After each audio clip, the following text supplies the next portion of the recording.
किस तरह से क्वेश्चंस को अटैक करना है, किस तरह से पैसेज को फिगर आउट करना है, ये सब लोग टेक्निक्स हम लोग आज क्लास में जानेंगे। डेमोक्रेसी में एक्चुअल पावर हमेशा लोगों और एक्शन के अंदर होती है, इसलिए लोगों को कभी भी पनिशमेंट मत दो। तो कॉमन इंटेंशन का मतलब ये नहीं होता सिमिलर इंटेंशन। राघव सिर्फ उल्टा बकवास कर रहा था, गाली गलौज कर रहा था। रमन को इतना गुस्सा आया कि उसने रॉड उठा के अमन का सर फोड़ दिया और उसकी जान ले ली।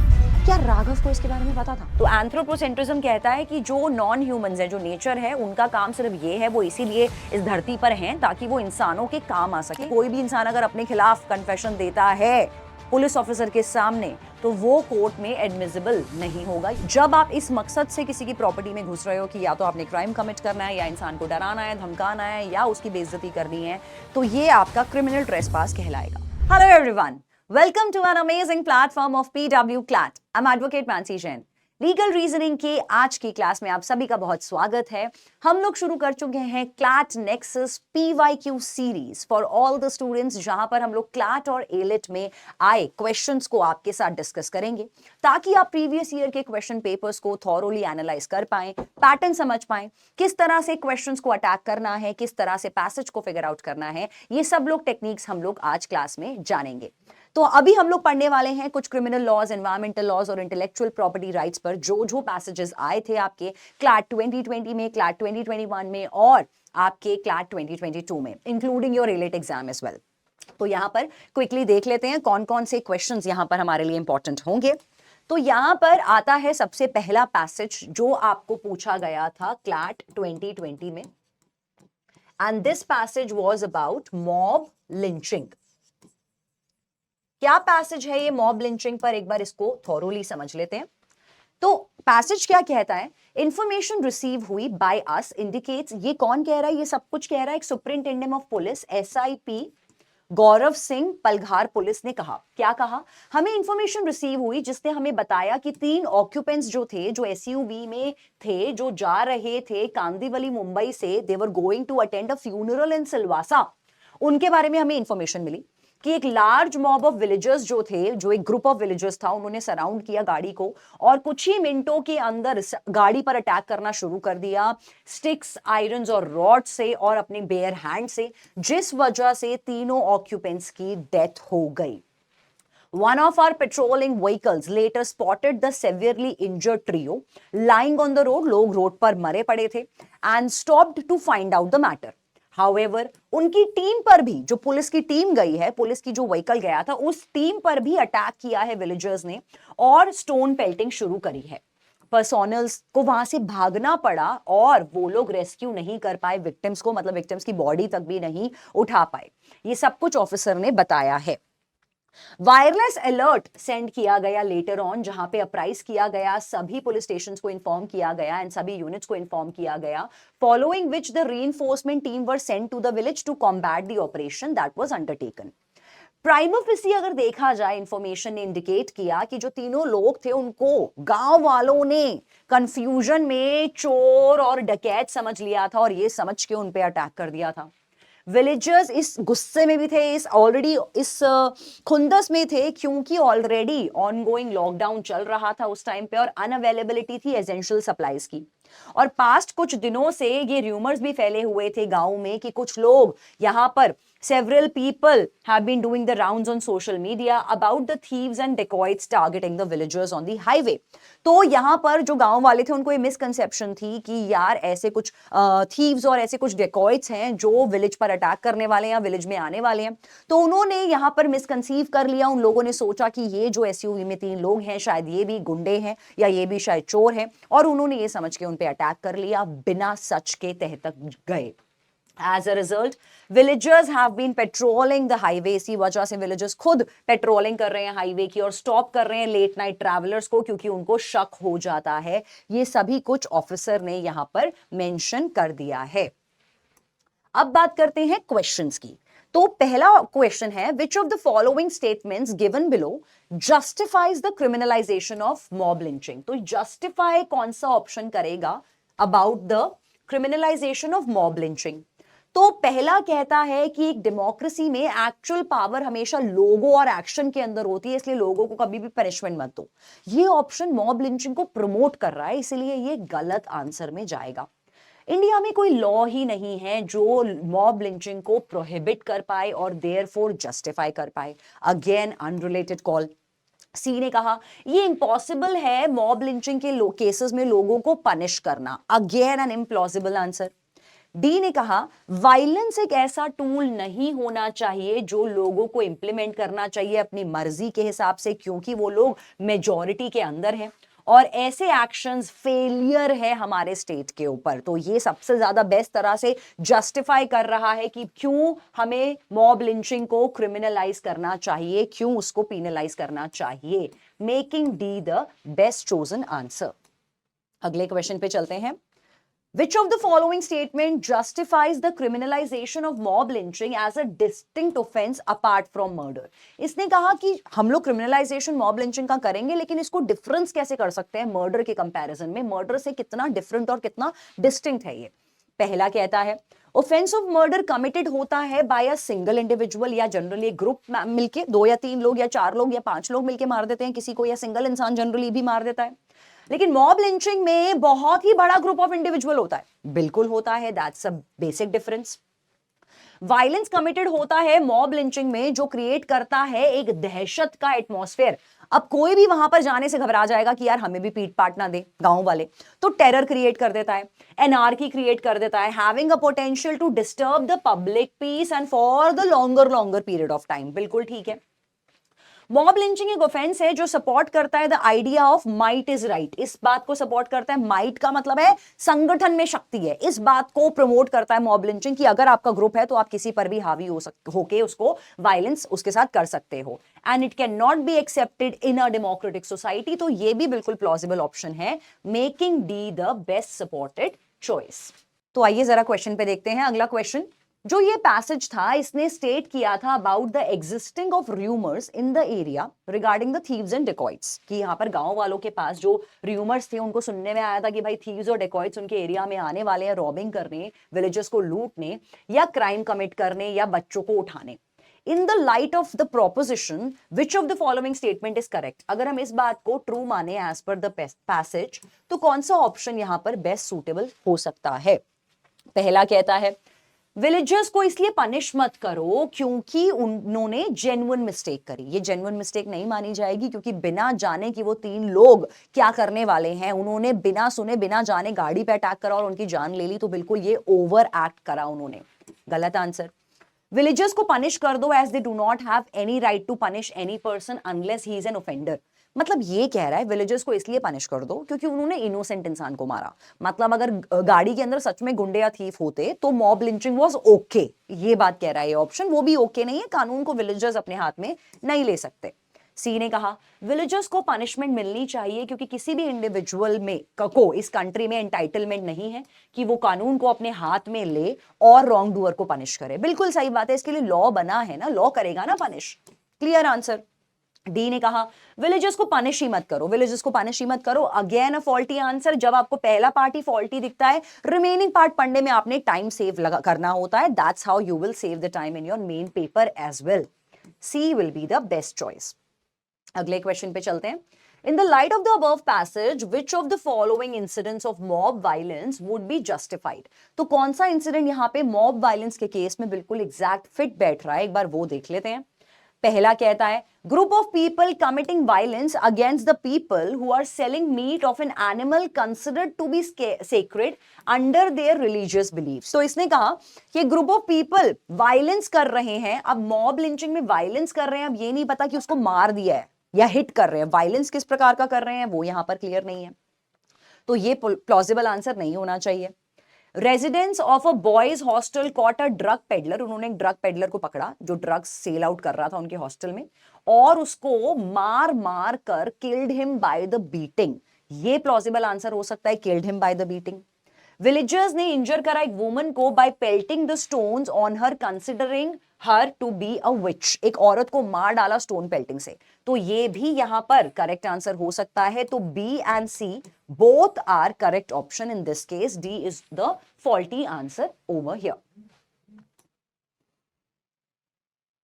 अगले क्वेश्चन पे चलते हैं। Assertion and reason question. Assertion ने क्या बोला? असर्शन होता है कि जब आपको एक फैक्ट स्टेटेड हो, फैक्ट के बाद अगर आपको एक रीजन स्टेटेड हो तो वो बन जाता है आपका रीजन। अगर आपको लगता है असर्शन रीजन दोनों ही करेक्ट हैं तो उसके हिसाब से आपके आंसर्स हमेशा ऐसे निकलते हैं। अगर आपको लगता है एटलीस्ट एक चीज फॉल्स है, अगर एक चीज फॉल्स है तो आपका या तो आर इज इनकरेक्ट होगा या ए इज इनकरेक्ट होगा। ठीक है, तो देख लेते हैं यहां पर क्या होना चाहिए करेक्ट आंसर। असर्शन का कहना है कि मॉब लिंचिंग को जस्टिफाई किया जा सकता है सिर्फ और सिर्फ ऐसे सर्कमस्टांसेस में जहां पर रिलीजियस सेंटिमेंट्स या लार्ज ग्रुप के एसोसिएटेड होंगे। मतलब कह रहा है कि रिलीजियस वाले केसेस में मॉब लिंचिंग को जस्टिफाई कर दो, नहीं कर सकते हैं तो ये आपका बन गया false statement, can not be justified.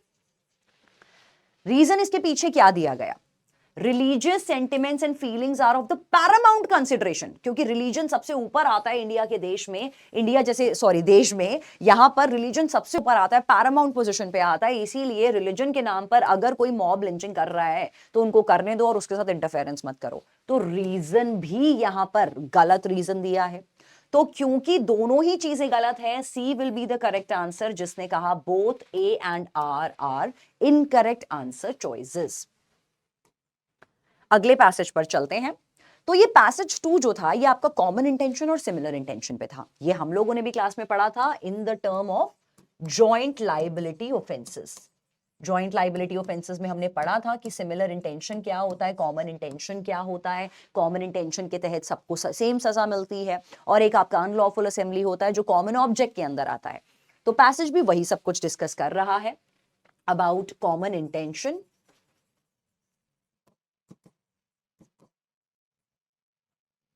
and your similar intention.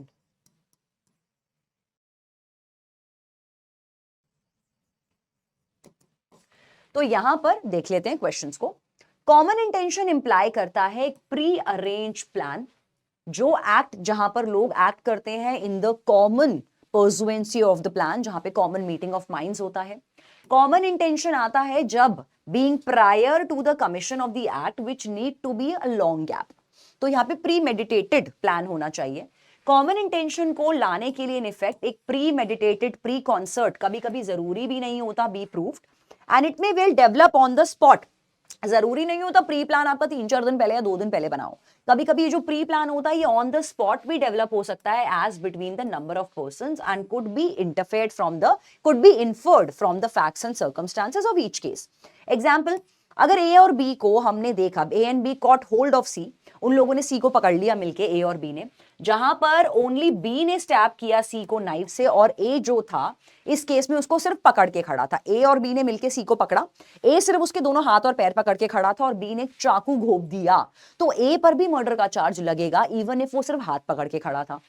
तो इस केस में A is also liable for murder as there was a preconcerted action. तो एक फेमस केस था आपका Pandurang versus state of Hyderabad. Supreme court ने यहां emphasise किया that prior concert need not to be something always very much prior. जरूरी नहीं है प्रायर कॉन्सर्ट बहुत ही प्रायर होना चाहिए, ये ऑन द स्पॉट भी डेवलप हो सकता है, but could be well something that may be develop on the spot in the spur of the moment. Common intention और सिमिलर इंटेंशन की अगर हम लोग बात करें यहां पर, तो कॉमन इंटेंशन का मतलब ये नहीं होता सिमिलर इंटेंशन। कॉमन इंटेंशन में ये नेसेसरी होता है कि intention of each of them should be known to the rest of them.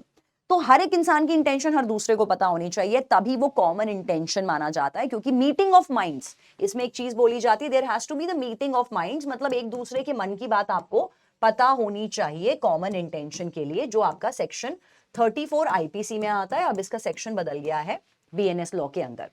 And shared by them. In the cases of Dukhmochan Pandey versus state of Bihar, Supreme court ने कहा कि common intention which developed at the spur of the moment is different from the similar intention actuated a number of person at the same time. Distinction क्या है common और similar intention में? It could be may be fine but it is nonetheless a real one. और अगर हम इस common intention को overlook करें, ये मिसकैरिएज होगा जस्टिस का, ये जस्टिस के खिलाफ एक गलत चीज होगी अगर हम कॉमन इंटेंशन को ढंग से यहां पर ना समझें। The mere presence of accused together, just because 2-3 लोग एक साथ मौजूद हैं क्राइम के दौरान, ये काफी नहीं होता कि हम सबको कॉमन इंटेंशन के अंडर पकड़ लें कि उन सबने मिलकर एक ही क्राइम किया है। Just by mayor presence is not sufficient.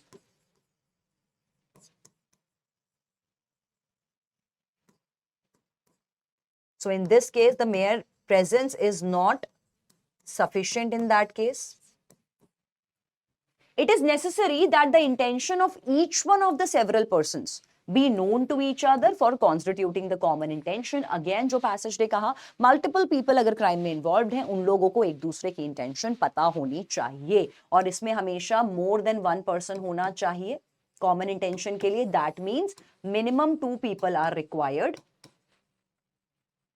Minimum 2 people are required for your common intention. अब पढ़ लेते हैं क्वेश्चंस को. तो पहला क्वेश्चन जो है वो ये कहता है, gang of 6 members went to a bank. ठीक है, बैंक में गए, आर्म्ड थे, वो आर्म्ड थे मतलब वेपन लेके गए थे, armed with weapons to commit a heist.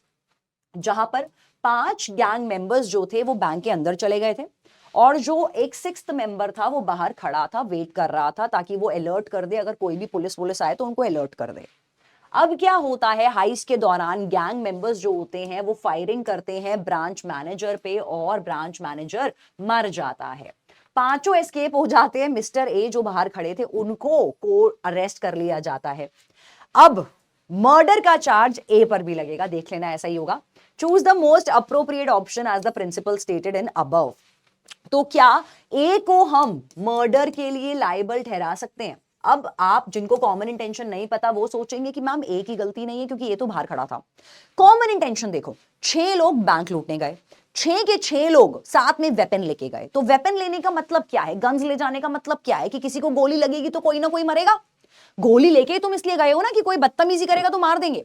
तो 6 की क्या नॉर्मल इंटेंशन थी, 6 की कॉमन इंटेंशन थी नंबर 1 बैंक लूटना है, और नंबर 2 अगर कोई बीच में आएगा तो उसे गोली से उड़ा देंगे. तो डजंट मैटर अगर ए बाहर वेट कर रहा था, ए को भी मर्डर के लिए चार्जेबल माना जाएगा. तो जो भी ऑप्शन कह रहे हैं कि ए की कोई गलती नहीं है, ए लायबल नहीं है मर्डर के लिए, वो सबसे पहले एलिमिनेशंस में जाएंगे. ए नॉट लायबल फॉर मर्डर, गलत answer.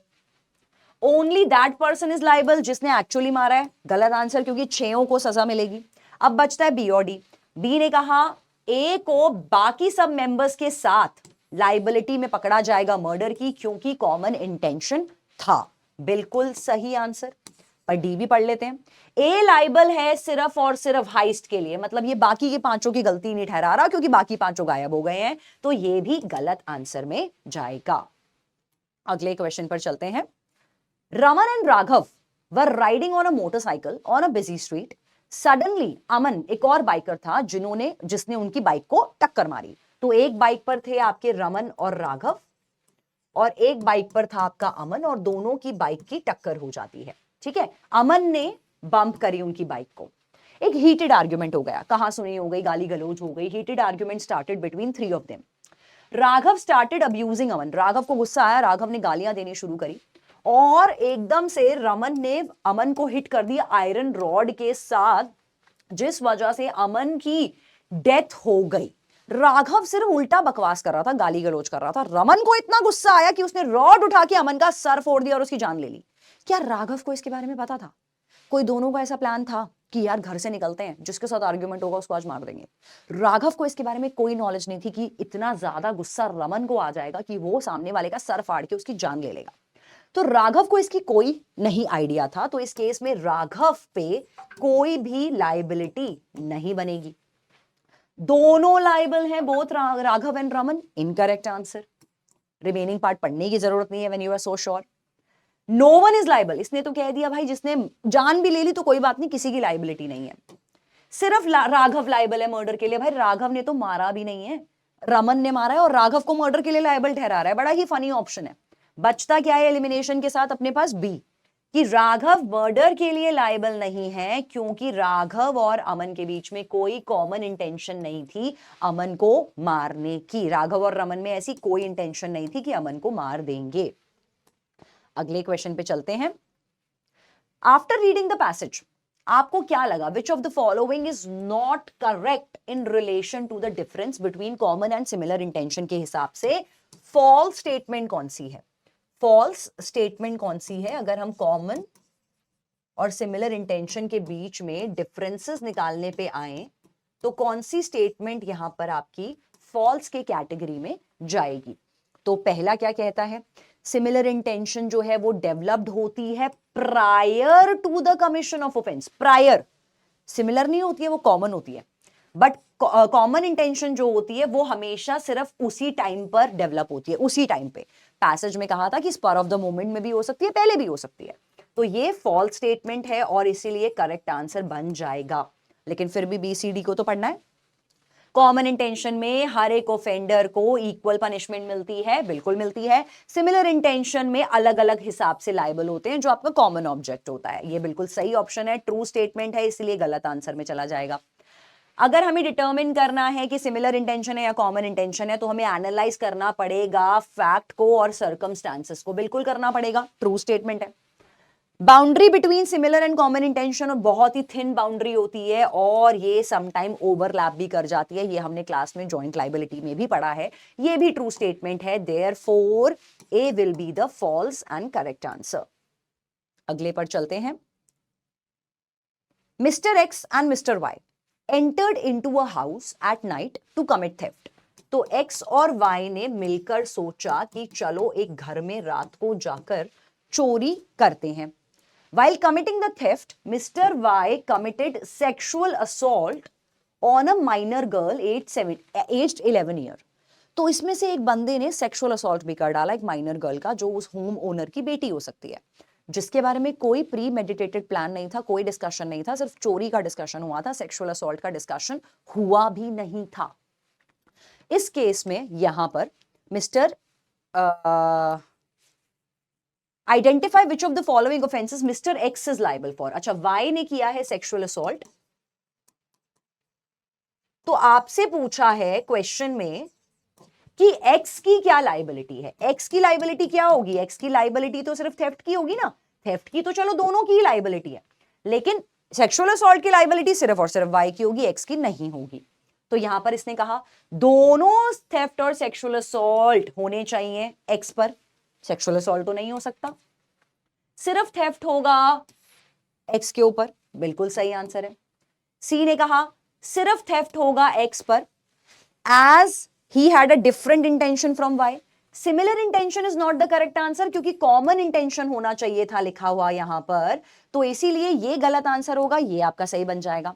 He would not be liable for any offence, theft के लिए भी कोई लायबिलिटी नहीं है, फनी आंसर है। सी बिल्कुल आपका करेक्ट आंसर हो जाएगा इस केस में। अगले क्वेश्चन पर चलते हैं। Which of the following statements is correct in relation to the difference between common and similar intention. अब आपको निकालना है ऐसा स्टेटमेंट जो ट्रू बनता है अगर हम इन दोनों इंटेंशंस के बीच में डिफरेंस निकालने पर आते हैं, तो कौन सा स्टेटमेंट अपना ट्रू स्टेटमेंट में आना चाहिए। तो पहला कहता है intention of the accused and को अक्यूज्ड कैन बी इन्फर्ड। कैसे इन्फर होगा? फैक्ट्स से और सर्कमस्टांसेस से केस के, बिल्कुल कि सिमिलर थी या कॉमन इंटेंशन थी, फैक्ट्स और सर्कमस्टांसेस से समझ में आएगा, बिल्कुल सही। कॉमन इंटेंशन के अंदर ये कंसिडर किया जाता है कि सारे के सारे अक्यूज्ड ने जॉइंटली कमिट किया हो किसी ऑफेंस को एंड आर जॉइंटली लायबल, बिल्कुल ये भी ठीक है, जॉइंटली लायबल होते हैं। हर एक अक्यूज लायबल होता है ऑफेंस के लिए as he has actually committed if the common intention can not be proved. अगर कॉमन इंटेंशन नहीं भी प्रूव कर पा रहे तो इतना प्रूव करना होता है, मान के चलो अगर 5 लोगों ने सेम ऑफेंस किया है तो ये मान के चलो कि ये समझ लो कि हर 5 की इंडिविजुअल इंटेंशन थी, अकेला भी वो ये ऑफेंस करने की पूरी पूरी कोशिश करता, तो ये चीज होती है कॉमन इंटेंशन में, making ABC all of them correct. तो ऑल ऑफ देम करेक्ट के लिए we have only D option available, that will make D the correct answer choice. Now let's understand third passage.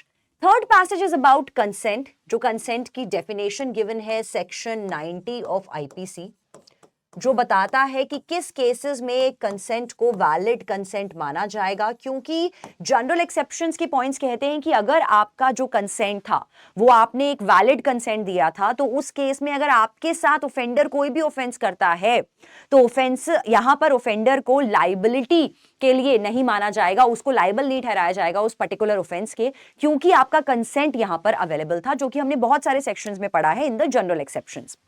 तो ये define करता है consent in the positive terms, but what can not be regarded as consent, वो भी समझना जरूरी है कि क्या चीज कंसेंट नहीं होती है। एक तो होता है कंसेंट वैलिड, क्या होता है 18 या 18 अबव बंदा कंसेंट दे रहा है, जो साउंड माइंड का होना चाहिए, जिसको कुछ भी नहीं डराया गया हो, वो वैलिड कंसेंट होता है। पर वैलिड कंसेंट क्या नहीं होता, ये वो डिफाइन करता है। सेक्शन 90 कहता है consent known to be given under a fear, number 1, जो कंसेंट फियर में दिया जाता है या जो कंसेंट आपका मिसकंसेप्शन या मिसअंडरस्टैंडिंग के तहत दिया जाता है, वो इनवैलिड कंसेंट में जाएगा। Consent is not such as consent it is intended by any section of this code. If the consent is given by a person जो कि रहा एक fear of injury में, एक misconception के under, and if the person doing the act knows or has a reason to believe that the consent was given in the consequence of such fear or misconception, तो ये डर के मारे या लग रहा था कि कुछ उल्टा पुल्टा हो जाएगा, इस वजह से अगर consent देना पड़ा तो वो invalid था। Consent given firstly under the fear of injury and secondly under misconception is not a valid consent at all. ये है 90 सेक्शन के अंडर।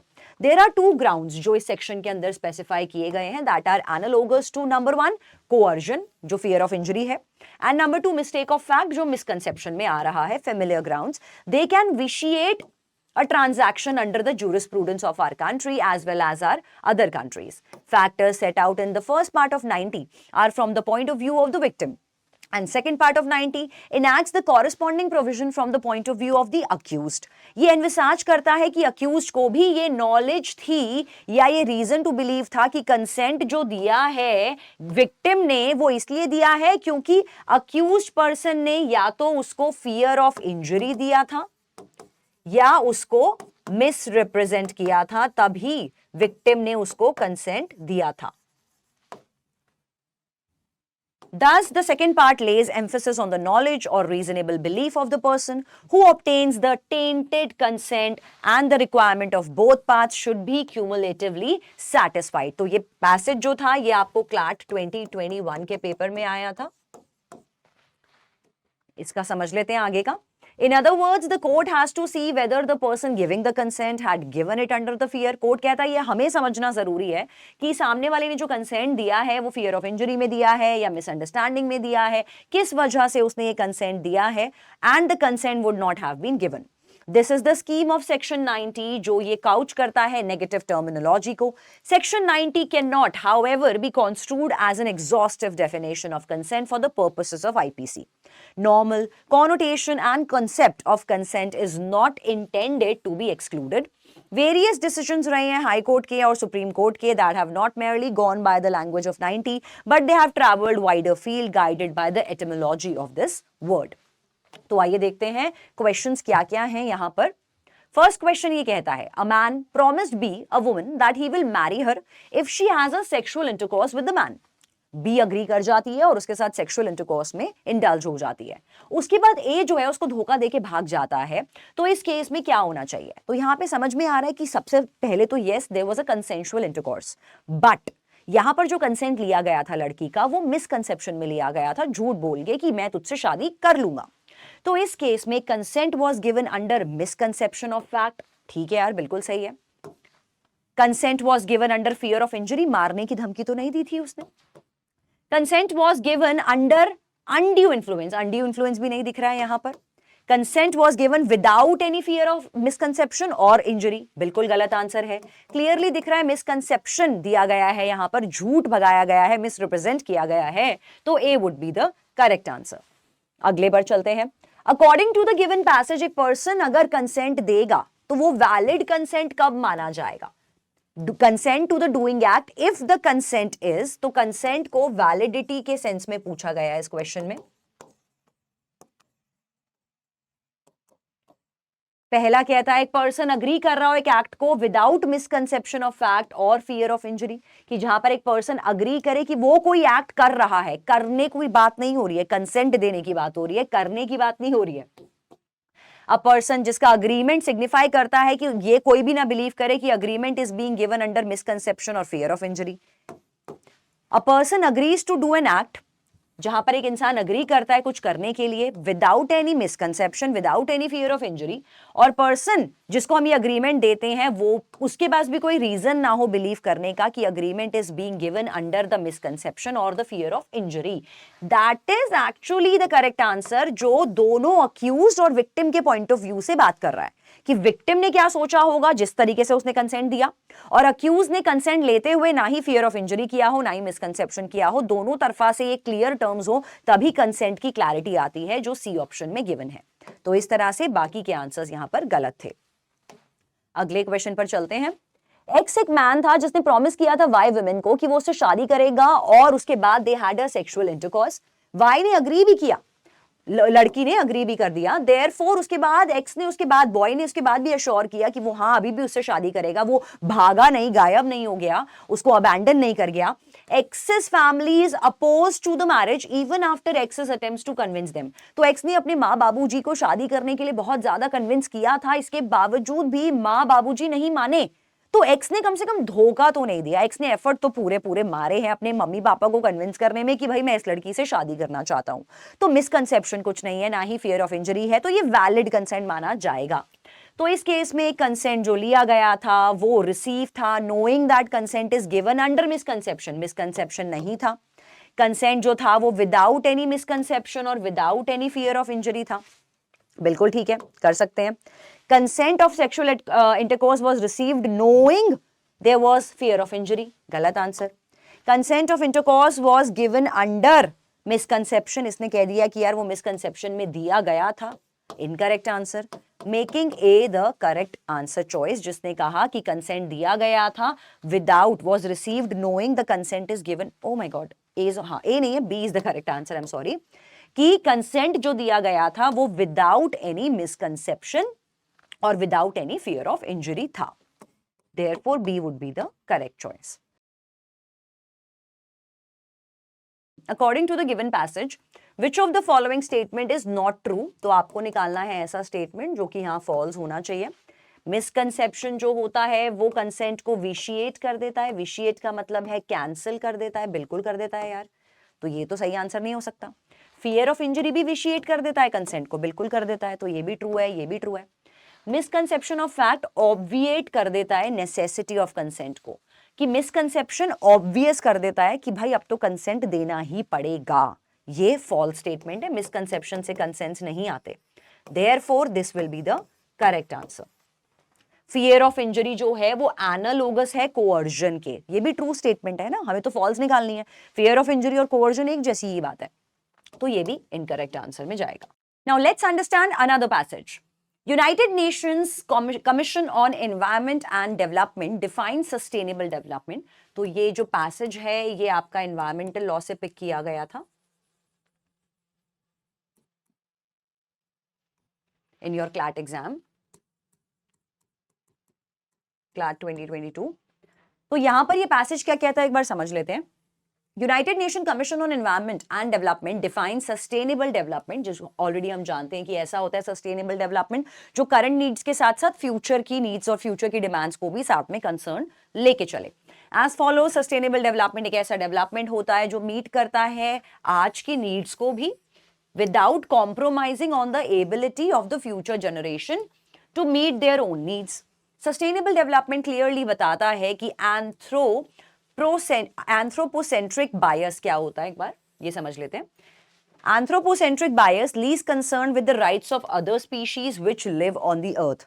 तो एंथ्रोपोसेंट्रिक अप्रोच ये कहती है, anthropocentrism is always human interested, focused, thinking that the non human, जितना भी nature है, non humans is all about the nature, जितना भी नेचर है is having only the instrumental value to humans. तो एंथ्रोपोसेंट्रिज्म कहता है कि जो नॉन ह्यूमंस है, जो नेचर है, उनका काम सिर्फ ये है, वो इसीलिए इस धरती पर हैं ताकि वो इंसानों के काम आ सके, इंस्ट्रूमेंटल वैल्यू रहती है उस नजर में, इस केस में, इस अप्रोच में। इन अदर वर्ड्स कि ह्यूमंस प्रेसिडेंस लेंगे, मतलब ह्यूमंस की नीड्स को प्रायोरिटी मिलेगी ओवर नेचर के नीड्स को।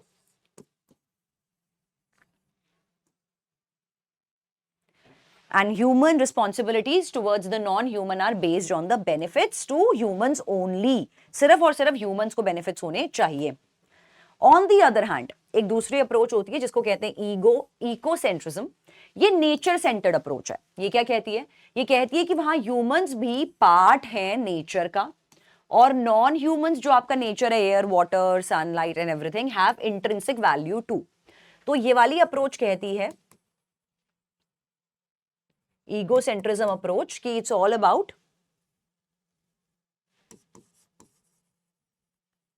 humans and non-humans are related to each other and both have the similar value in the ecosystem.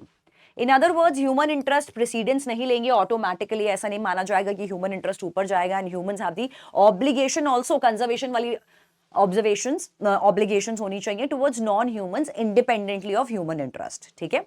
Egocentrism is therefore life centered, nature centered, जिसमें कि आप लाइफ के बारे में ध्यान रखते हो, नेचर की तरफ भी ध्यान रखते हो, जहां पर नेचर में ह्यूमंस भी आ गए और नॉन ह्यूमंस भी आ गए, दोनों आ गए इस नेचर में। तो इसकी नेचर में एक मिक्स है। एंथ्रो वाला जो था वो कहता था कि सिर्फ ह्यूमंस ही ऊपर हैं और इंस्ट्रूमेंटल वैल्यू है। इंडिया का कॉन्स्टिट्यूशन भी प्रोटेक्ट करता है ना सिर्फ ह्यूमन राइट्स को, बल्कि वो ऑब्लिगेशन भी क्रिएट करता है ह्यूमंस की कि उनको अपने नेचर एनवायरनमेंट को प्रिजर्व और कंजर्व करना है स्पीशी फ्रॉम बिकमिंग एक्सटिंक्ट, ताकि कोई भी स्पीशी एक्सटिंक्ट ना हो जाए। तभी आपने देखा है हंटिंग पोचिंग पर लॉज बने हुए हैं, बैन है यहाँ पर, जैसे कि वो एलिफेंट के लोग टस्क आइवरी का बना होता है उसको काफी लोग स्मगलिंग वगैरह में यूज करते हैं, तो उसमें काफी हैवी ऑफेंसेस और पीनल प्रोविजंस हैं। Conservation and protection of environment is an inseparable part of the fundamental right to life. According to the doctrine of public trust, recognized under the Constitution of India, तो ये doctrine क्या कहता है? The doctrine of public trust ये कहता है कि certain common properties जैसे कि rivers, जैसे कि sea shores, या फिर हो गए आपके forest, ये सब are held by the government in trusteeship for the free and unimpeded use of general public. Resources जैसे कि होता है आपका air, sea, water, forest, they have a great importance to the people as a whole that it would be totally unjustified. ये बहुत ही गैर जिम्मेदारी होगी, ये बहुत ही गलत होगा कि हम सिर्फ उनको एक प्राइवेट ओनरशिप दे दें। तो ये पब्लिक प्रॉपर्टी में आती है ये सब नेचर वाली चीजें। द स्टेट, इनका कौन होगा देख रेख करने वाला, कौन होगा इनका मालिक पब्लिक प्रॉपर्टीज का? जो जितना भी एयर, नेचर है, स्टेट, सरकार। स्टेट इज द custodian, जैसे custody मिली है उनको as a like a guardian, custodian of the natural resources, and they have a duty to maintain them, not merely for the benefit of the public, but also for the best interest of flora and fauna, wildlife and so on. That is why environment को protect करने के लिए अगर जो लोग नहीं करते हैं वहां पर penal provisions होती हैं आपके laws को लेके। अब आ जाते हैं यहां पर questions पर। पहला question क्या बोल रहा है वो देख लेते हैं एक बार। फर्स्ट क्वेश्चन ने कहा, miss G, a student of environmental science, जो एनवायरमेंटल साइंस की स्टूडेंट है, उसने कल्टिवेट किया है एक बटरफ्लाई गार्डन। तो इसने बहुत ही खूबसूरत बटरफ्लाई गार्डन बनाया है। इस गार्डन को इसने प्रोवाइड किया है favourable habitat for butterflies. G ने कल्टीवेशन किया ब्यूटीफुल गार्डन का, बटरफ्लाई गार्डन का सॉरी, सो दैट वो ऑब्जर्व कर पाए और स्टडी भी कर पाए different stages of development of butterfly, such as सबसे पहले वो एग होता है, लार्वे बनता है, पर्पे, then adult, pupa is there and then the adult is there. तो उसने स्टडी करने के लिए, ऑब्जर्व करने के लिए बहुत ही सुंदर बगीचा टाइप का बनाया बटरफ्लाई के लिए, ताकि बटरफ्लाई का भी उद्धार हो और जी का भी उद्धार हो। दोनों का हो रहा है ना। इकोसेंट्रिज्म अप्रोच यही कह रही थी कि जिसमें दोनों का होता है और दो नेचर का होता है। नेचर में ह्यूमन भी आना चाहिए, नॉन ह्यूमन भी आना चाहिए, फ्लोरा फौना भी आना चाहिए, इंसान भी आने चाहिए। तो दोनों का भला हो रहा है इस गार्डन से। जी का भी भला हो रहा है कि उसकी पढ़ाई हो रही है, may be she could be a botany student, और बटरफ्लाई का भी भला हो रहा है। तो यहां पर कौन सा बेस्ट सिचुएशन में जाना चाहिए? जी की अप्रोच जो है वो एंथ्रोपोसेंट्रिक है। गलत आंसर, सिर्फ यूज इस्तेमाल नहीं कर रही है वो, बटरफ्लाई को नहीं मार रही है एज एन इंस्ट्रूमेंटल वैल्यू। जी का जो ये है वो एंथ्रोपोसेंट्रिक है, अगेन इनकरेक्ट आंसर, क्योंकि ये है आपका इकोसेंट्रिज्म अप्रोच। तो दो ऑप्शन कह रहे हैं, इकोसेंट्रिक, इकोसेंट्रिक। तो बेस्ट कौन सा था कि जी अप्रोच जो है कल्टीवेशन ऑफ बटरफ्लाई की वो इकोसेंट्रिक है, क्योंकि ये कंसर्न कर रही है provision of a favourable habitat for the butterflies. Plausible answer. इसने कहा ये क्योंकि अंडरस्टैंडिंग है of the different stages of butterfly, इसीलिए ईगोसेंट्रिक है, क्योंकि वो बटरफ्लाई की डिफरेंट स्टेजेस को स्टडी करना चाहती है, इसीलिए ईगोसेंट्रिक अप्रोच है। स्टडी करना चाहती है इसीलिए, मतलब अगर वो डिफरेंट स्टेजेस उसको ना पढ़नी होती, वो नॉर्मली सिर्फ बटरफ्लाई को बटरफ्लाई के विंग्स को अगर ऑब्जर्व करने के लिए, हाइपोथेटिकली विंग्स को ऑब्जर्व करने के लिए अगर ये पूरा गार्डन बनाती तो ईगोसेंट्रिक अप्रोच ना होती। ईगोसेंट्रिक अप्रोच ये नहीं है कि पढ़ क्या रही है, वो पढ़ना क्या चाह रही है, वो रीजन नहीं है ईगोसेंट्रिक का। ईगोसेंट्रिक का ये मतलब है क्योंकि वो उसने एक पूरा फेवरेबल हैबिटेट उसके लिए अच्छा बना दिया है। That is why C is बेहतर than D, therefore the correct answer. Which of the following statement is correct? आपने निकालना है ऐसा क्वेश्चन यहां पर आंसर जो कि एक ट्रू स्टेटमेंट में जाना चाहिए। तो anthro and eco are different approaches to achieving sustainable development. Anthro में तो सस्टेनेबल डेवलपमेंट है ही नहीं, तो गलत आंसर। एंथ्रो फोकस करता है promotion of non humans, non human पे नहीं फोकस करता। एंथ्रो वाला जो अप्रोच है वो सिर्फ ह्यूमंस की नीड्स पर फोकस करता है। Ecocentrism is concerned with the promotion of both human and non human. बिल्कुल सही भाई, बिल्कुल सही। Anthro and eco are different approaches to protection of environment. Again anthro तो प्रोटेक्शन और सस्टेनेबल पे है ही नहीं, तो ये भी गलत आंसर में जाएगा। She was correct. अगले पर चलते हैं। Which of the following is the basis for the difference between anthropocentrism and egocentrism? दोनों के बीच में एक डिफरेंट क्या है, मेन डिफरेंशिएटिंग फैक्टर क्या है इन दोनों के बीच में, दोनों अप्रोचेस के बीच में?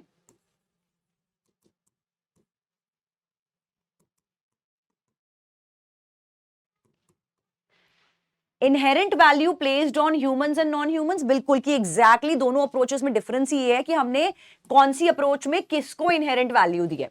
एंथ्रो वाली अप्रोच में सिर्फ ह्यूमंस को वैल्यू मिली है और इको वाली अप्रोच में दोनों को वैल्यू मिली है। तो वैल्यू ह्यूमंस और नॉन ह्यूमंस की क्या है, that is the differentiating factor. B ने कहा है inherent value placed on living and non living things. Living non living नहीं था, एग्जैक्ट टर्म था ह्यूमन नॉन ह्यूमन। रिलेशनशिप क्या है ह्यूमन सोसाइटी और एनवायरमेंट का, रिलेशनशिप क्या है नॉन ह्यूमंस और एनवायरमेंट का। गलत, humans and non humans would be correct, जो आपको गिवन है ए में। अगले क्वेश्चन पर चलते हैं। तो यहां से आपके शुरू हो गए हैं एलिट के क्वेश्चंस। एलिट के पेपर में पैटर्न अलग होता है, लीगल रीजनिंग के क्वेश्चंस का पहले अलग था। तो यहां पर एलिट में अभी भी यही है सेम कि प्रिंसिपल, शॉर्ट प्रिंसिपल आते हैं, फिर एक क्वेश्चन उस पर बेस्ड होता है। अनलाइक क्लैट में क्या होता है, पैसेज गिवन होता है, then questions will be asked from you. तो अब एक बार एलिट का देख लेते हैं। यहां पर एलिट 2021 में आया था ये क्वेश्चन। ओके, सो प्रिंसिपल ने कहा no confession made to the police officer shall be proved as against the person accused of any offence. कि कोई भी कन्फेशन जो आपने पुलिस ऑफिसर के सामने दिया है उसको can be proved as against a person accused of any offence. तो मतलब कि कोई भी इंसान अगर अपने खिलाफ कन्फेशन देता है पुलिस ऑफिसर के सामने तो वो कोर्ट में एडमिसिबल नहीं होगा, या दे ही नहीं सकते पुलिस ऑफिसर को, देते भी हैं तो वो कोर्ट में एडमिसिबल नहीं होगा। फैक्ट्स कहते हैं ऋतु पर मर्डर का चार्ज था कि उसने आकाश का मर्डर किया है over a property dispute. Arrest हो गया ऋतु का। ऋतु ने कन्फेशन दिया इंस्पेक्टर को that she had in fact murdered Akash. Confession कर दिया उसने कि हाँ भाई मैंने ही मारा आकाश को, और पुलिस ऑफिसर को किया है जो क्वेश्चन में गिवन है, superintendent of police.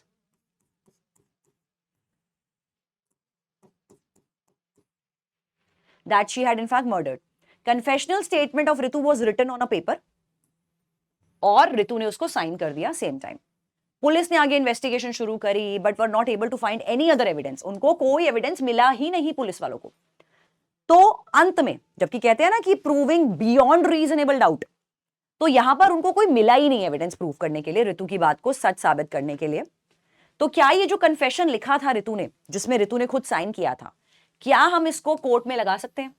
As per criminal procedure code, जिसको अब BNS SS बन चुका है जो, उसके हिसाब से नहीं, ये कन्फेशन कोर्ट में एडमिसिबल नहीं होगा, जो एविडेंस एक्ट में भी लिखा है।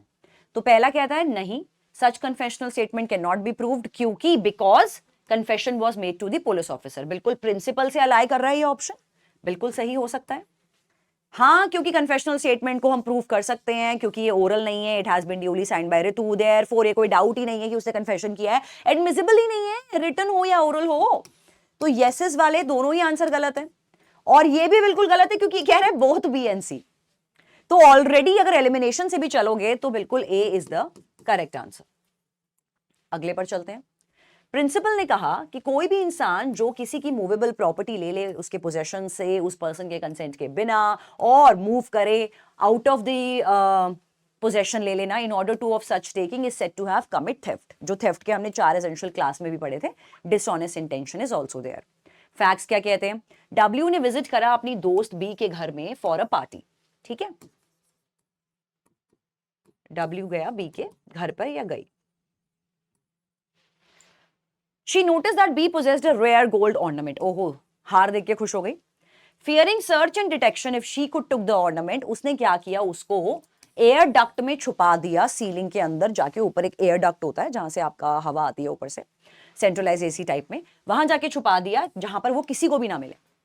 W intended on returning to B's house at a future date to take the ornament. अब दोस्त अच्छी थी, उसने सोचा आज चुरा लिया तो तलाशी हो जाएगी और पकड़ी जाऊंगी, तो अभी यहां छुपा देती हूँ, जब नेक्स्ट टाइम इसके घर पे आऊंगी तब उसको चुरा के ले जाऊंगी। तो क्या ये थेफ्ट है? एज पर द क्लास हमने पढ़ा था एक क्लास में, same, yes it will be theft. तो क्योंकि ये थेफ्ट है, नोज वाले आंसर पहले ही एलिमिनेशन हो गए। नहीं थेफ्ट नहीं है, नहीं थेफ्ट नहीं है। करेक्ट आंसर है हाँ जी, ये बिल्कुल थेफ्ट में आएगा क्योंकि डब्ल्यू ने थेफ्ट कमिट किया है when she move the ring and hide it in the duct.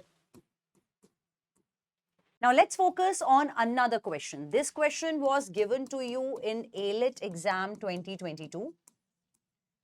तो पैसेज जो था वो सिंगल प्रिंसिपल पे बेस्ड था और उसके ऊपर क्वेश्चन पूछा गया था। क्वेश्चन था आपका, प्रिंसिपल था थेफ्ट क्यों लेकर, अगेन कि जो भी इंसान इंटेंशन होती है जिसकी डिसऑनेस्ट इंटेंशन, वो आपकी मूवेबल प्रॉपर्टी को आपके पोजेशन से निकाल लेता है आपके कंसेंट के बिना, तो इस केस में ये चीज थेफ्ट कहलाती है। क्वेश्चन कहता है R owns an antique watch but is unsure of the value. तो आर के पास एक एंटीक वॉच है लेकिन उसको उसकी वैल्यू नहीं पता कि कितने रुपए की एक्चुअली में ये है। वो जूलर वाई के पास लेके गई फ्री वैल्यूएशन के लिए कि भाई कितने की पड़ेगी ये वॉच, इस वॉच का एग्जैक्टली प्राइस कितना होगा। फ्री वैल्यूएशन के लिए लेके गई, that was offered by Y. Y took the watch home instead of valuing it while and does not provide any explanation.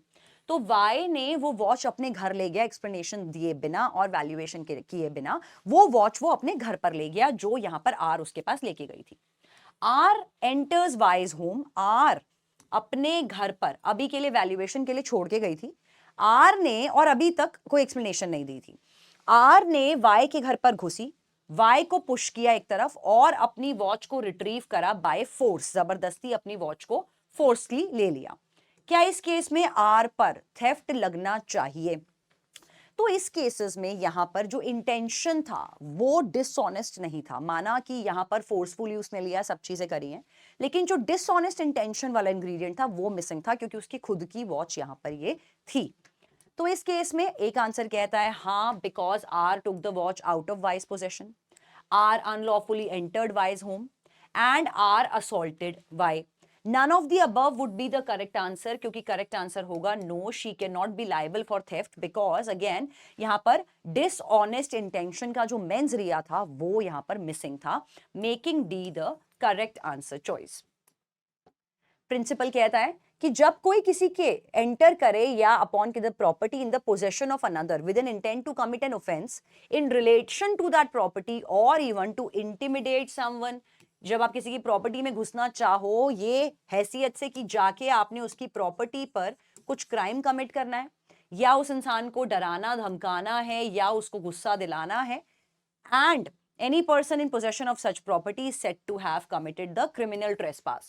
तो जब आप किसी की प्रॉपर्टी पे बेसिकली अनलॉफुल एंट्री को हम ट्रेसपास कहते हैं, जब आप इस मकसद से किसी की प्रॉपर्टी में घुस रहे हो कि या तो आपने क्राइम कमिट करना है या इंसान को डराना है धमकाना है या उसकी बेइज्जती करनी है, तो ये आपका क्रिमिनल ट्रेसपास कहलाएगा। फैक्ट्स कहते हैं एच एंटर किया अपने दोस्त के घर में friend's L's property because it was adjoining C's home. तो एक्स एच अपने फ्रेंड एल की प्रॉपर्टी में घुसा because it was adjoining C's home, तो सी के घर के साथ साथ यहां पर ये घर था। फ्रॉम एल्स गार्डन, तो यहां पर from L's garden H shouted insults and try to intimidate C. तो यहां पर दोनों का घर आसपास है, ये एल का घर है ये सी का घर है। तो एच जो था वो गया तो एल के घर पर और एल के घर से बकवास करनी शुरू कर दी, सी को गालियां निकालनी शुरू करी और सी को डराना धमकाना शुरू करा। सी ने बोला कि ये क्रिमिनल ट्रेसपास होगा, तो बताओ क्या होगा? नहीं होगा, क्योंकि माना ये इंटिमिडेशन कर रहा है, क्रिमिनल इंटिमिडेशन में जा सकता है, क्रिमिनल असॉल्ट में जा सकता है, लेकिन क्योंकि एच जो है वो सब चीजें एल की प्रॉपर्टी से कर रहा है और वो अभी तक सी की प्रॉपर्टी में घुसा भी नहीं है। ट्रेसपास तो तब होगा ना जब प्रॉपर्टी में सी की घुसेगा, सी की प्रॉपर्टी में तो घुसा ही नहीं है, तो सी ने क्रिमिनल ट्रेसपास लगाया है, तो आंसर होगा it can not be a criminal trespass.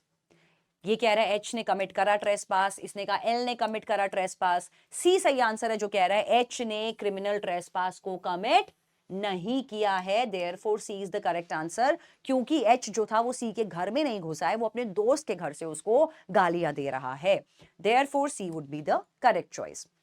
अगला question, there are 4 stages of crime, जो हम लोगों ने क्लास में भी पढ़ा था, that is number 1 intention stage, number 2 preparatory stage. इन दोनों स्टेजेस पर क्राइम पनिशेबल नहीं होता, प्रिपेटरी स्टेज पे कुछ क्राइम पनिशेबल होते हैं, वो हमने क्लास में किया था। अटेम्प्ट स्टेज पनिशेबल होती है और एक्चुअल कमीशन ऑफ ऑफेंस भी पनिशेबल होता है। फर्स्ट 2 स्टेजेस पे कोई पनिशमेंट नहीं मिलती है और लास्ट अटेम्प्ट और एक्चुअल कमीशन पे पनिशमेंट मिलती है।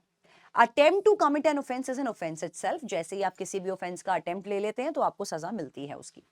In order to be designated as an attempt to commit an offense, attempt करने के लिए क्या माना जाएगा कि आपने कुछ ऐसे एक्ट या ऐसे कुछ सीरीज ऑफ एक्ट करे जो काफी थे अपने आप में, आपको आपका मेन गोल जो कमीशन था उसको अचीव करने के लिए वो काफी थे जो आपने स्टेप्स लिए। फैक्ट्स कहते हैं सचिन ने एक मैच बॉक्स खरीदा और एक माचिस जलाई नियर अ हेस्टैक। हेस्टैक होता है जो पूरा भूसा वगैरह होता है, जिसका पूरा वो होता है एक स्टैक रखा होता है जिसको एकदम जलाओ तो एकदम आग लग जाएगी। तो हेस्टैक को जलाने के लिए इस एम से उसने माचिस खरीदी और माचिस को जला भी लिया। वो जलाने ही वाला था, ये हेस्टैक आग लगाने वाला था और ये कमिट करने वाला था द ऑफेंस ऑफ आर्सन, ठीक है। हाउएवर, इससे पहले कि वो जला पाता उसने रियलाइज किया कि someone was secretly recording a video of him.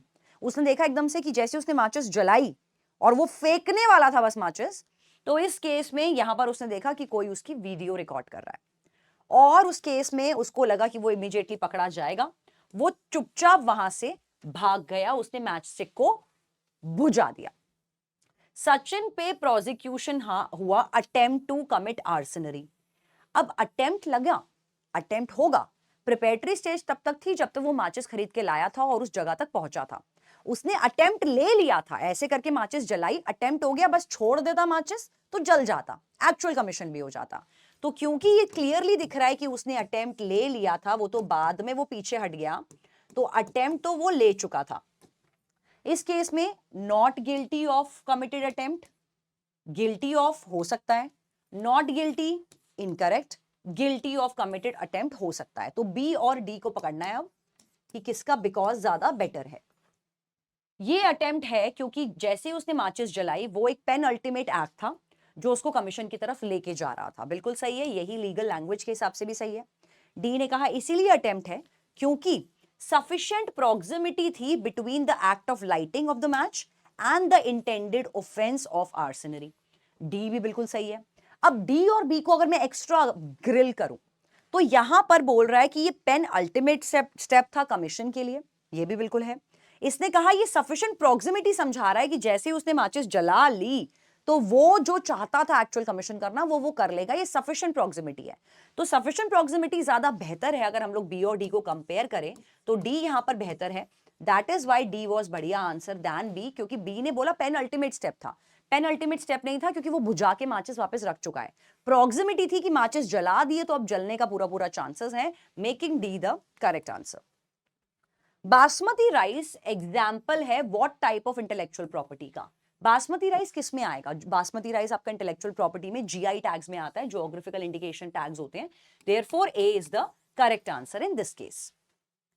इसके बाद यहां से आपको क्वेश्चन से जो आपके एलिट 2022 में पूछे गए थे, यहां से ये कुछ क्वेश्चंस आ रहे हैं। ये वाला क्वेश्चन भी आपको एलिट 2021 में पूछा गया था। सेम ये वाला क्वेश्चन भी आपका एलिट 2021 में था। एंड ये वाला क्वेश्चन भी आपका एलिट 2021 का क्वेश्चन है। ये वाला भी एलिट 2021 का क्वेश्चन है। अब यहां से जितने भी क्वेश्चन स्टार्ट होंगे वो आपके एलेट 2022 के क्वेश्चंस हैं।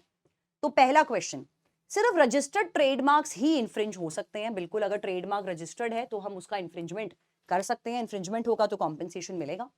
कॉपीराइट एक registered, copying a registered trademark, अगर आप किसी रजिस्टर्ड ट्रेडमार्क को कॉपी करते हो तो वो अपने आप में काफी है इंफ्रिंजमेंट के लिए। तो एक्स का एक ट्रेडमार्क था जिसका नाम है यमीलिशियस रेस्टोरेंट के नाम से उसका ट्रेडमार्क था। वाई ने कॉपी किया उसका ये ट्रेडमार्क, एक्स ने स्यू कर दिया वाई को इंफ्रिंजमेंट के लिए, तो लगना चाहिए इंफ्रिंजमेंट, बिल्कुल लगना चाहिए, रजिस्टर्ड भी था, ट्रेडमार्क भी था। वन थिंग, रजिस्टर्ड ट्रेडमार्क्स, यहां पर ओन्स अ ट्रेडमार्क तो लिखा है लेकिन रजिस्ट्रेशन के बारे में नहीं लिखा। तो क्योंकि रजिस्ट्रेशन के बारे में नहीं लिखा तो हम मान के चलेंगे कि ये अनरजिस्टर्ड है। तो क्योंकि यहां पर एक्स ने वाई को स्यू करा तो यहां पर इंफ्रिंजमेंट नहीं माना जाएगा क्योंकि रजिस्ट्रेशन नहीं हुआ था एज पर द प्रिंसिपल। ए कहता है अगर ट्रेडमार्क रजिस्टर्ड है तो वाई नेसेसरली इंफ्रिंजमेंट पे जा सकता है, बिल्कुल सही है, कंसिडरेबल। वाई ने डेफिनेटली इंफ्रिंजमेंट करी है एक्सेस ट्रेडमार्क की only if excess trademark was registered and Y was aware of the trade excess trademark. तो बी कह रहा है इंफ्रिंजमेंट तब लगेगा जब ट्रेडमार्क भी रजिस्टर्ड है और वाई को ये पता था कि ये एक्स का ट्रेडमार्क है। वाई को पता हो ना पता हो ये मैटर नहीं करता कि किसका ट्रेडमार्क है, awareness of the trademark is not important, only registration is important. तो ए बेटर है। Y has definitely not infringed, definitely not infringed, incorrect answer है, क्योंकि अगर रजिस्टर्ड है, क्योंकि यहां पर लिखा नहीं है रजिस्टर्ड है, तो है कि नहीं है हम खुद से नहीं सोच सकते, इसलिए इफ सिनेरियोस पे जाएंगे जो ए में गिवन है। None of the above was also incorrect, therefore A will be the best suited answer. अगले क्वेश्चन पे चलते हैं। प्रिंसिपल का कहना था कि कोई भी person, no person accused of an offence involving commercial quantity of narcotic drugs shall be released on the bail. कोई भी पर्सन जिस पे ऑफेंस चल रहा हो कि उसने कितना क्वांटिटी ऑफ ड्रग्स कैरी किया है, नार्कोटिक एक्ट में इसमें लगता है, नार्कोटिक्स एक्ट में, कि जिसपे एक कमर्शियल क्वांटिटी जो उसने कमर्शियल लेवल पर बेचने वगैरह के सेंस में अगर उसके पास क्वांटिटी है 100 किलो कोकेन वगैरह है, तो उस इंसान को कभी भी shall be release on the bail, उसको इंसान को बेल पर रिलीज नहीं करेंगे और on his own bond, unless, तब तक नहीं रिलीज करेंगे बेल पर जब तक कोर्ट सेटिस्फाई नहीं हो जाती कि there are reasonable grounds for believing कि शायद ये इंसान नॉट गिल्टी होगा इस ऑफेंस के and that he is not likely to commit offence while on bail, कि बेल पर जाएगा तो ये बंदा इस ऑफेंस को नहीं इसने कमिट किया और बेल पर जाएगा तो बाहर जाके कोई ऑफेंस नहीं करेगा। अगर कोर्ट इस बात से सेटिस्फाइड है तो ही बेल मिलेगी नार्कोटिक्स एक्ट के अंदर। माइकल पे एक्यूजेशंस थे कि उसने कमर्शियल क्वांटिटी में कोकेन कैरी किया हुआ है, 100 किलो कोकेन उसके पास था, जो कि एक ऑफेंस है। हाउएवर अभी तक उसका अरेस्ट नहीं हुआ है, वो रेलेवेंट कोर्ट के पास गया एंटिसिपेटरी बेल मांगने के लिए, अभी से ही, पहले से ही, praying that he should not be arrested for the alleged offences. Court ने एक गुड केस समझा for granting of the anticipatory bail. However court को लगा बेल देनी चाहिए। However, court is not ready to state that there are reasonable grounds for believing that he is not guilty. ये कह रहा है कि कोर्ट ने ये तो मान लिया कि उसने शायद ऑफेंस नहीं करा था, लेकिन कोर्ट के पास इस चीज के लिए वैलिड रीजंस नहीं है प्रूफ करने के लिए कि उसको बेल देनी चाहिए कि नहीं देनी चाहिए। वैलिड रीजंस नहीं है कोर्ट के पास स्टेट करने के लिए कि उसने शायद ये ऑफेंस नहीं किया होगा, जो कि चाहिए as per the question, valid reasons और ग्राउंड्स चाहिए इनोसेंस प्रूव होने के लिए। तो क्या इस केस में बेल मिलनी चाहिए थी? नहीं। Court is not bound to give, bound by the given principle. तो इसने कहा कि कोर्ट पे ये लॉ लगे ही नहीं सकता, कोर्ट बाउंड नहीं है प्रिंसिपल के, क्योंकि प्रिंसिपल अपने आप में रिलीज ऑन द बेल की बात कर रहा है, implying it does not apply to the cases of anticipatory bail. तो यस, बिल्कुल प्लॉजिबल है, क्योंकि अभी यहाँ पे क्वेश्चन में बात हो रही है एंटिसिपेटरी बेल की और मेन क्वेश्चन में बात हो रही थी, प्रिंसिपल के अंदर बात हो रही थी release on bail. Release on bail का मतलब है जब कभी कोई अरेस्ट हो गया उसके बाद उसको रिलीज करेंगे ऑन बेल, उसके बारे में बात चल रही थी। यहां तो अभी तक उसका अरेस्ट ही नहीं हुआ, वो एंटिसिपेटरी बेल मांग रहा है, तो ये बिल्कुल कंसिडरेबल ऑप्शन होना चाहिए। कोर्ट अभी भी बाउंड है प्रिंसिपल के, क्योंकि उनको ये एब्सर्ड हो जाएगा अगर वो सजेस्ट करेंगे पर्सन और कस्टडी को जिनको अभी तक अरेस्ट नहीं करा गया है for different rules. Incorrect answer.